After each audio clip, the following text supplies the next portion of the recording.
आप सभी को नमस्कार। आज मैं आप सभी के समक्ष एक ज्ञानवर्धक कहानी लेकर आई हूँ। चकवा चकवी की बहुत ही ज्ञानवर्धक कहानी।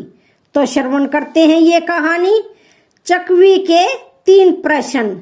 नंबर 1, संसार में सबसे बड़ी शक्ति कौन सी है जो मृत्यु को भी हरा देती है? नंबर 2, सबसे बड़ा दान क्या है? नंबर 3, सबसे बड़ा धर्म क्या है? तो श्रवण करते हैं। एक समय की बात है, एक गांव के बाहर भगवान शिव का मंदिर था। उसके सामने ही एक बरगद का विशाल पेड़ था। उस पेड़ पर एक चकवा और चकवी रहते थे। वे दोनों रोजाना भगवान शिव की पूजा पाठ करते और उनकी भक्ति में लीन रहते थे। एक दिन चकवी ने चकवा से पूछा, हे प्रिय, मेरे मन में कई दिनों से 3 प्रश्न उठ रहे हैं। आज मैं तुमसे इन तीनों प्रश्नों के उत्तर जानना चाहती हूँ। मेरा पहला प्रश्न है, इस संसार में सबसे बड़ी शक्ति कौन सी है जो मृत्यु को भी हरा दे? और मेरा दूसरा प्रश्न है, सबसे बड़ा दान क्या है? और मेरा तीसरा प्रश्न है, सबसे बड़ा धर्म क्या है? फिर चकवी की बात सुनकर चकवा कहने लगा, हे प्रिय, मैं तुम्हें मेरी प्रत्यक्ष देखी हुई एक घटना सुनाता हूँ। उस घटना को सुनने के बाद तुम्हें तुम्हारे तीनों प्रश्नों के जवाब मिल जाएंगे। एक श्यामपुर नाम का शहर था। उस शहर में एक ठाकुर रहता था जो एक सामंत के उच्च पद पर नियुक्त था। उस ठाकुर का एक लड़का था जिसका नाम करम सिंह था। एक दिन करम सिंह भ्रमण करने के लिए घर से घोड़ा लेकर निकला। घूमते घूमते करम सिंह को प्यास लगी। थोड़ा आगे चलने पर उसे एक पानी की प्याऊ दिखाई दी। फिर उसने वहां जाकर पानी पिया और अपने घोड़े को भी पानी पिलाया और थोड़ी देर वहीं बैठकर विश्राम किया। विश्राम करते हुए करम सिंह ने देखा कि वहां पर बहुत से यात्री आ रहे थे और जा रहे थे और पानी पीने के बाद बड़ा आशीर्वाद दे रहे थे। वे यात्री कह रहे थे, बहुत ही अच्छा काम कर रहा है ये पानी पिलाने वाला। पानी पिलाने वाले को भगवान हमेशा प्रसन्न रखे। यह आशीर्वाद राहगीर देते जा रहे थे। इस बात को करम सिंह सुन रहा था। करम सिंह सोचने लगा कि मैं एक प्याऊ खोलूंगा और वहां मैं हर राहगीर को पानी पिलाऊंगा। यह सोचकर करम सिंह घर चला गया और अपने पिता सावंत से कहने लगा, पिताजी, मुझे किसी काम के लिए आपकी आवश्यकता है। तो ठाकुर कहने लगा, क्यों बेटे, क्या काम है? तब करम सिंह ने कहा कि पिताजी, मैं पानी पिलाने के लिए प्याऊ खोलना चाहता हूँ। तो ठाकुर कहने लगा, हमारे घर में क्या कमी है? हम एक प्याऊ खुलवा देंगे और उस पर एक नौकर रख देंगे। तो वह करम सिंह उस ठाकुर से कहने लगा, नहीं पिताजी, मैं अपने हाथों से पानी पिलाऊंगा। पिता पुत्र की बात मान लेता है और करम सिंह के लिए पानी की प्याऊ की व्यवस्था करवा देता है। अब करम सिंह एक ऐसे स्थान पर प्याऊ बना लेता है जहां 5-5 किलोमीटर तक कहीं पानी की व्यवस्था नहीं थी। वहां उस रास्ते पर जितने भी राहगीर आते, पानी पीकर आगे बढ़ जाते। फिर एक दिन 4 यमदूत एक मनुष्य की आत्मा को लेकर करम सिंह के पड़ोसी गांव से जा रहे थे। फिर यमदूतों ने देखा कि प्याऊ बनी हुई है तो वे चारों अपना भेष बदलकर उस प्याऊ पर पहुंचते हैं। वहां जाकर उन्होंने पानी पिया। पानी पीने के बाद चारों यमदूत उस आत्मा को लेकर चले जाते हैं। उसके बाद जब भी यमदूत उस अक्षेत्र में आते तो उस करम सिंह की प्याऊ पर पानी जरूर पी कर जाते। फिर एक दिन करम सिंह ने जब उन्हें देखा तो कहने लगा, भाई तुम 4 दिन पहले आए थे, तुम अब कहाँ जा रहे हो और तुम कौन हो? तब वे चारों कहने लगे कि हम व्यापार करते हैं और इस रास्ते से 2-4 दिन में आते जाते रहते हैं। तब करम सिंह उनकी बातों पर विश्वास कर लेता है और फिर करम सिंह उन चारों का हर बार की तरह स्वागत करता है, मीठा और ठंडा पानी पिलाता है। धीरे धीरे समय बीतने लगा और जब भी वे यमदूत वहां आते तो करम सिंह उन्हें पानी पिलाता। अब चारों यमदूत करम सिंह के मित्र बन गए। इसके बाद जब भी वे चारों यमदूत उस मार्ग से आते तो करम सिंह की प्याऊ पर जरूर आते और वहां बैठकर उससे बातें करते और फिर चले जाते। अब करम सिंह के विवाह का समय आया तो करम सिंह ने अपने उन चारों मित्रों को निमंत्रण दिया। फिर वे चारों यमदूत उसके विवाह में सम्मिलित हुए। विवाह होने के बाद करम सिंह अपनी पत्नी को अपने घर ले आया। उसके बाद कुछ समय और निकला। फिर एक दिन यमराज उन यमदूतों से कहते हैं, कल ठीक 12 बजे तुम्हें एक करम सिंह नामक व्यक्ति को लाना है। यमराज ने उन यमदूतों को 24 घंटे पहले ही बता दिया था। अब वे चारों सोचने लगे कि करम सिंह तो हमारा मित्र है, हम उसे कैसे लाएंगे। फिर वे चारों यमदूत करम सिंह की प्याऊ पर आते हैं। जहां करम सिंह पानी पिला रहा था वहां जाकर वे चारों मनुष्य का रूप धारण करते हैं और करम सिंह के पास आकर पानी पीते हैं और पानी पीने के बाद वे चारों रोने लग जाते हैं। तब करम सिंह उन्हें रोता देखकर उनसे पूछता है, हे दोस्तों, तुम क्यों रो रहे हो, मुझे बताओ। मैं इस क्षेत्र के ठाकुर का पुत्र हूँ। अगर तुम्हें किसी ने सताया है तो मैं उसे दंडित जरूर करूँगा। फिर उनमें से कोई जवाब नहीं देता है। चारों एक दूसरे को देखने लगते हैं। उनमें से छोटे वाला यमदूत सबसे ज्यादा रो रहा था। करम सिंह उससे कहता है, मुझे बताओ कि तुम क्यों रो रहे हो, आखिर क्या हुआ है। फिर वह छोटे वाला यमदूत कहता है, दोस्त क्या बताऊं, हम चारों कोई मनुष्य नहीं हैं, हम चारों यमदूत हैं।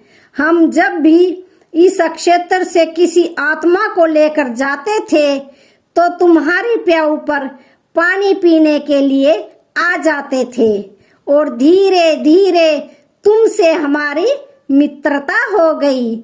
यह सुनकर करम सिंह भयभीत हो गया। फिर सबसे छोटा यमदूत कहने लगा, हे दोस्त, आज ठीक 12 बजे तुम मृत्यु को प्राप्त हो जाओगे।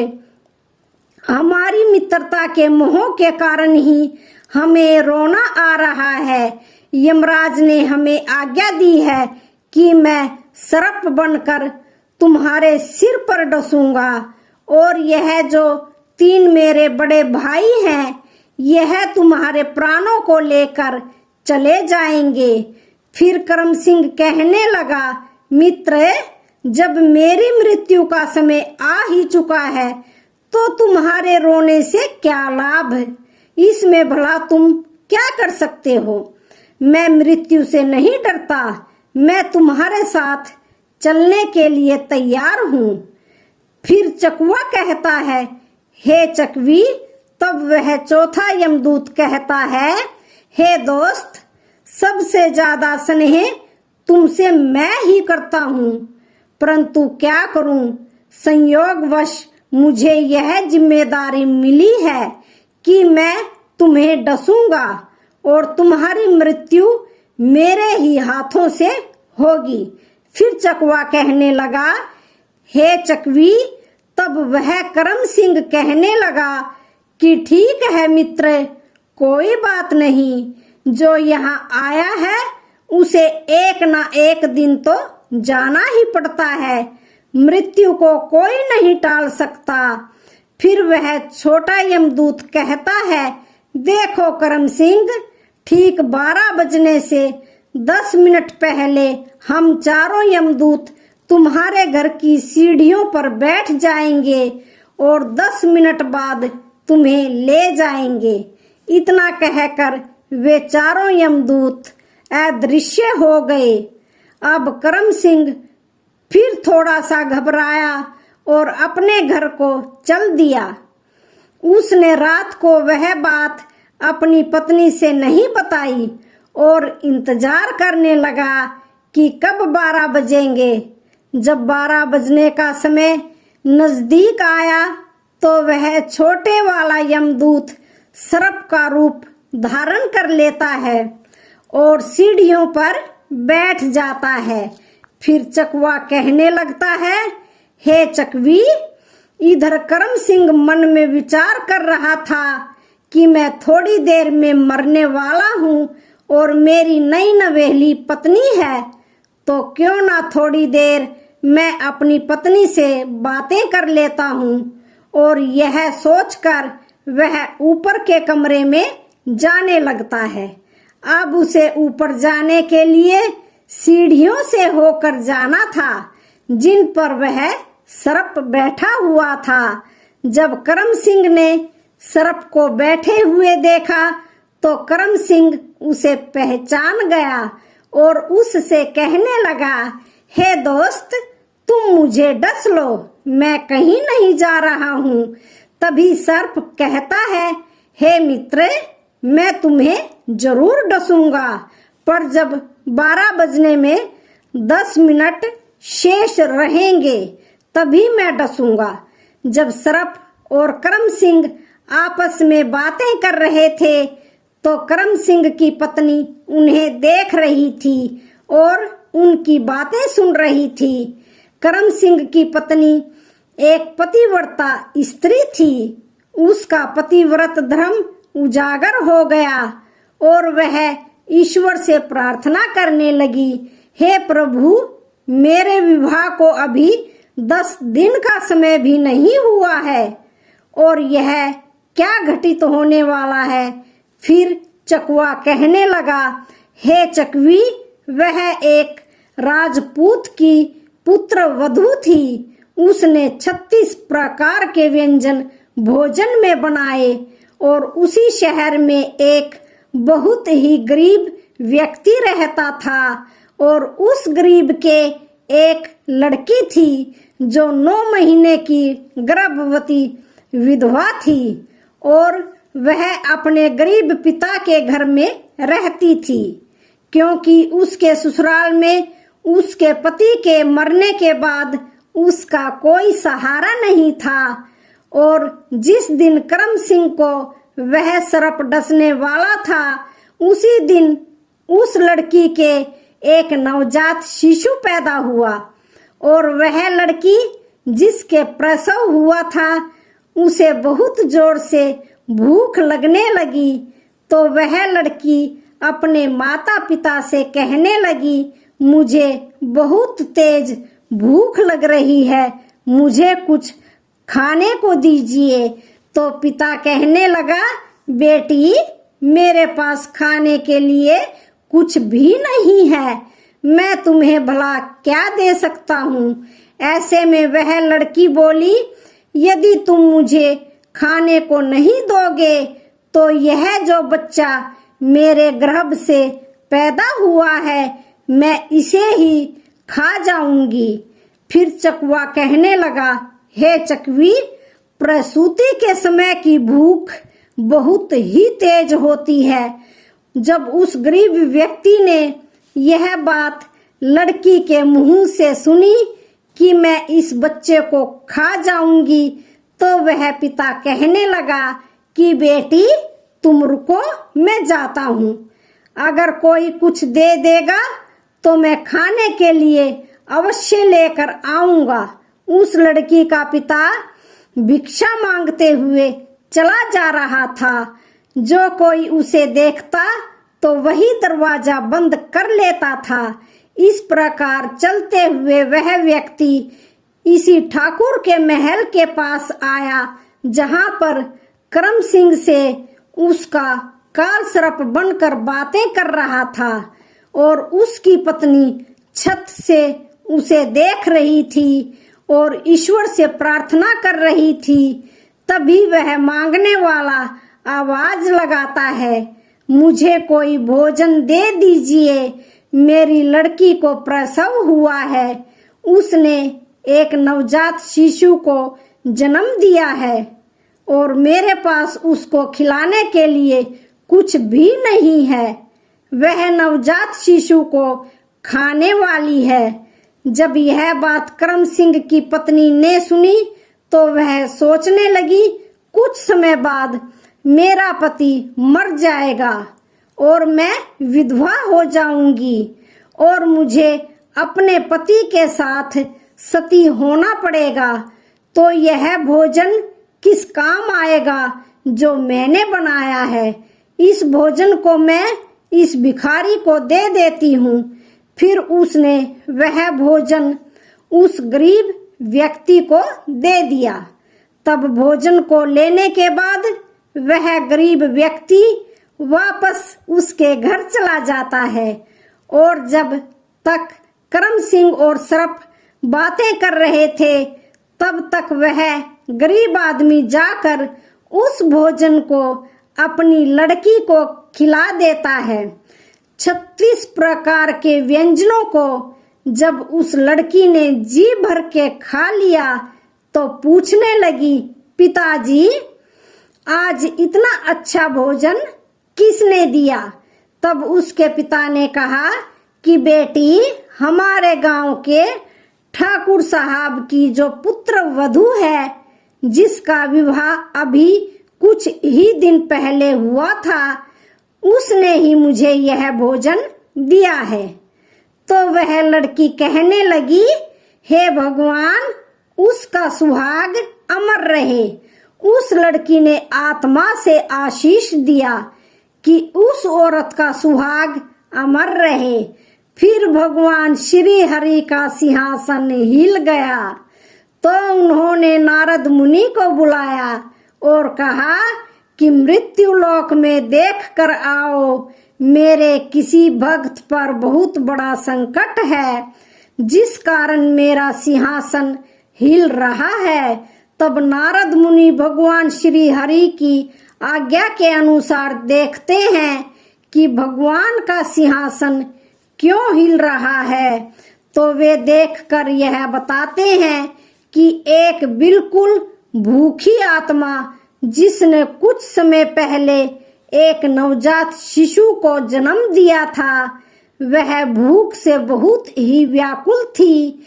उसे भोजन मिलने के कारण उसने अंतरात्मा से यह कह दिया है कि भोजन देने वाली औरत का सुहाग अमर रहे, अर्थात उसका पति जीवित रहे। और उधर यमराज ने उसके पति के प्राण लेने के लिए यमदूतों को भेज दिया है। वो बस 10 मिनट बाद ही उसके प्राण लेने वाले हैं। फिर चकवा कहता है, हे चकवी।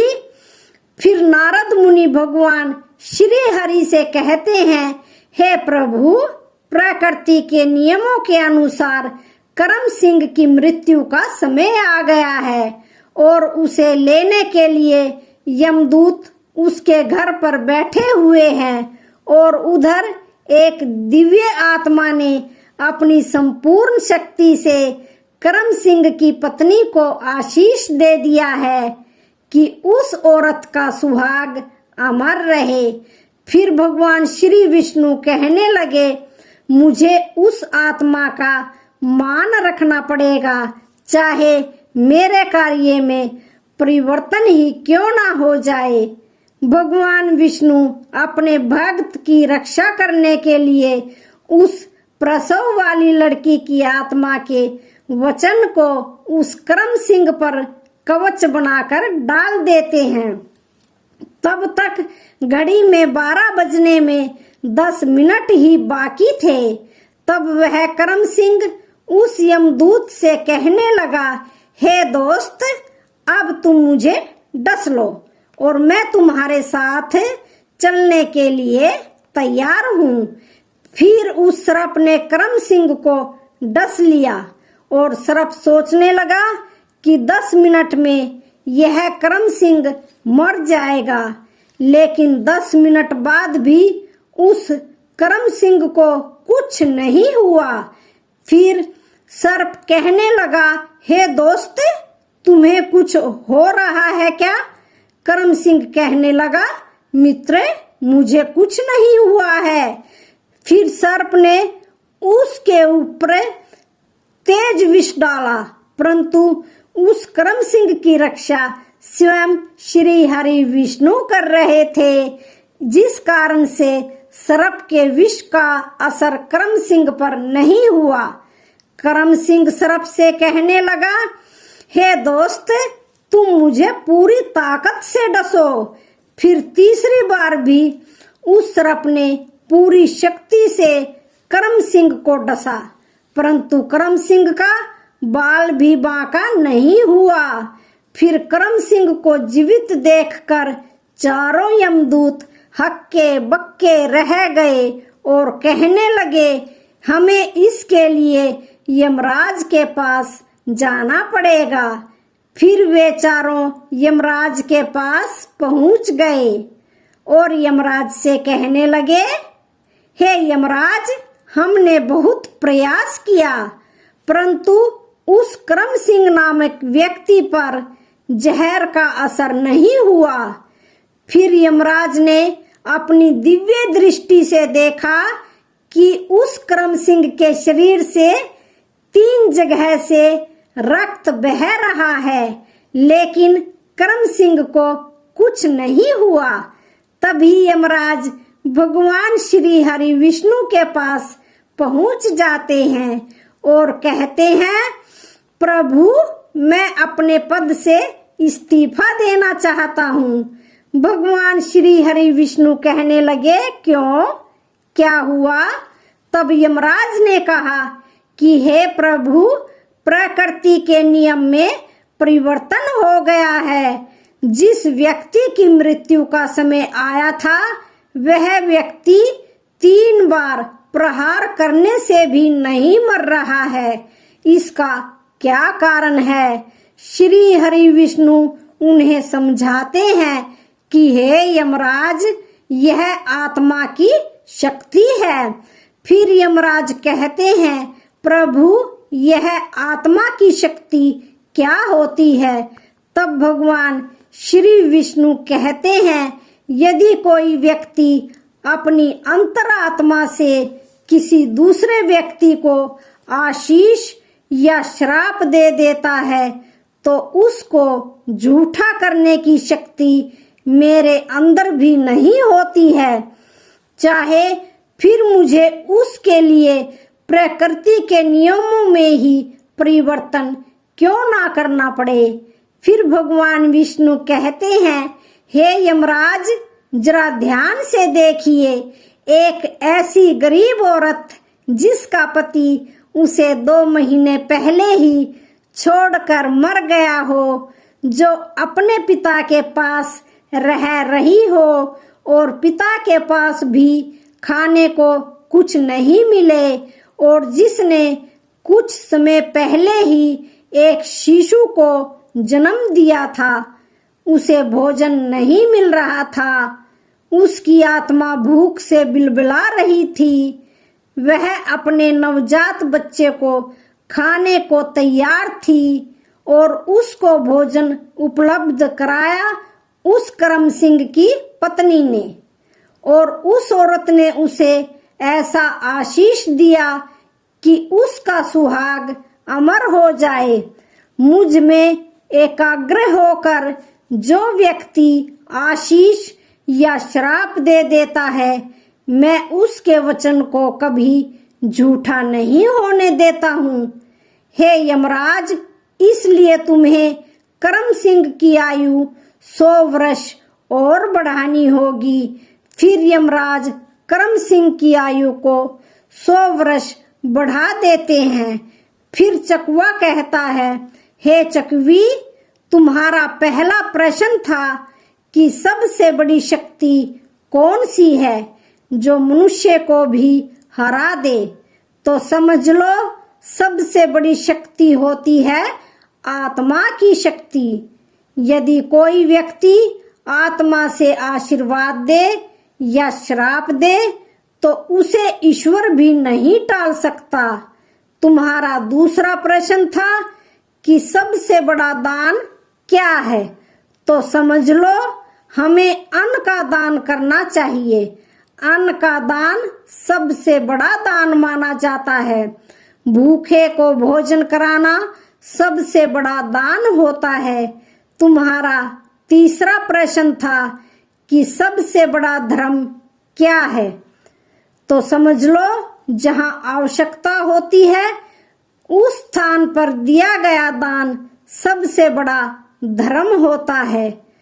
उससे बड़ा कोई धर्म नहीं होता। जहां आवश्यकता है वहां आप दान दीजिए। उस समय उससे बड़ा कोई धर्म नहीं होता है। जहां पर आवश्यकता नहीं है उस समय आप दान कर रहे हो तो वह दान बड़ा नहीं होगा और फलीभूत नहीं होगा और बिना आवश्यकता के आपका हजारों रुपयों का दान व्यर्थ चला जाएगा। तो आज की वीडियो का यहीं पर समापन होता है। वीडियो